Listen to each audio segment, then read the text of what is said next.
Fellow Toastmasters, honored guests, welcome. Coaching habit, say less, ask more, and change the way you lead forever.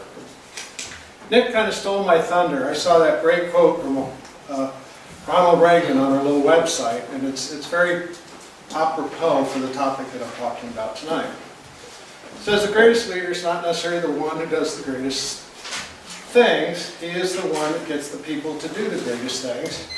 Ronald Reagan.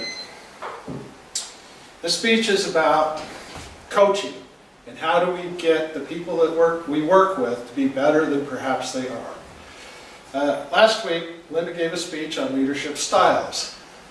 Basically, in her list of defined styles, I am a pace setter. Essentially, my people, I ask them to embrace new projects, move quickly. I'm not, I'm probably a little thin on the details.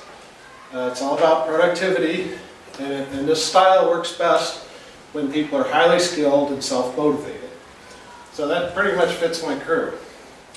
Through a fortunate set of circumstances, I find myself running my own technology consultancy. I'm focused on software. What's different about my world is that as we build product and do software, is that if I don't do a good job, the company's not going to do a good job, and it's kind of a live or die kind of thing. I can't just wait for the next, I can't overcome a bad performance review. I often refer myself as glue in my company. I have a lot of people that work for me. I'm generally the guy in the middle. I coordinate and direct and help people. I'm the guy who has the big picture, but generally the people around me make contributions, but without me, the glue, nothing can come together. And so it sounds like that's a really nice and important place to be, but it's not. It actually constrains my company's ability to grow, because I need people to be more productive, more independent, and basically I can only do so much. I'm a limited resource, I'm not scalable, and basically I'm doing as much as I can. So it's essential for me to get my people more independent and more effective. In the book, The Coaching Habit, Say Less, Ask More, they boil the technique down to 7 questions. And this is intended to be a regular communication kind of style. And my group of people are largely programmers, so they're not the most communicative bunch to begin with. And so just the notion that we're going to have a regular conversation, and it's going to be kind of a structured conversation, sort of like, will encourage us, it's going to benefit. That's all there is to it. The first question is the kickstart question. What's on your mind? This is like an icebreaker type thing. What we're trying to do is let's not talk about the sports, and let's not chit-chat about the weather. Just tell me what's going on with your circumstance of your day. The next question is the awe question, and awe refers to and what else? So we start with a kickstart, like what's going on. Second question is, and what else? Now, the what else is trying to focus down from a very broad opening kind of question. Now we're going to kind of come down, get to the detail. This is the question that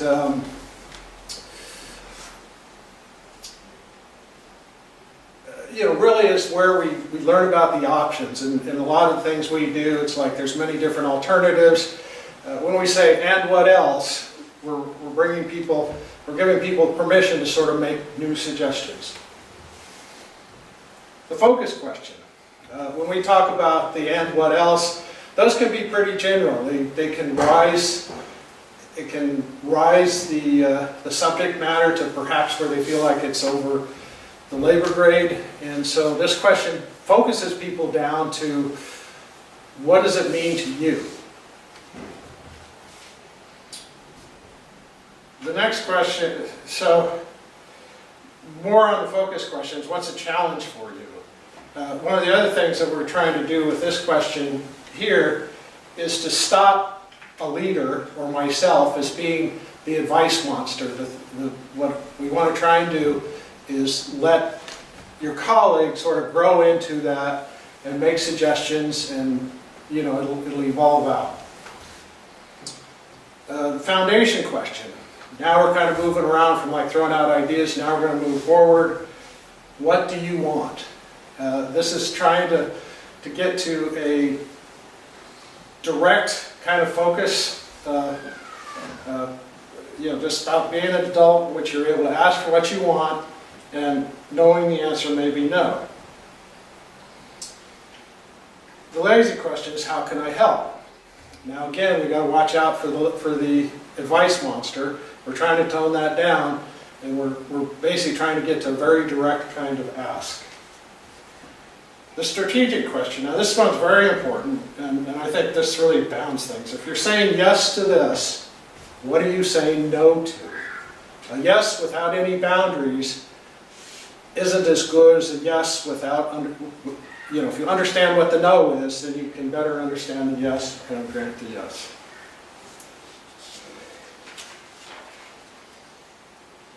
The learning question. Now this assumes that you had a good conversation. Basically, it's like what was most useful for you. And this is essentially a retrospective on the conversation, and you're kind of getting an assessment to that. Winston Churchill once said that people occasionally stumble over the truth, that most of them pick themselves off and hurry off as if nothing ever happened.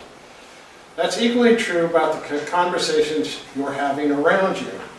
There is wisdom to be found, but only if you hang around long enough to take a look. The coaching habit: say less, ask more, and change the way you lead forever. Madam Toastmaster.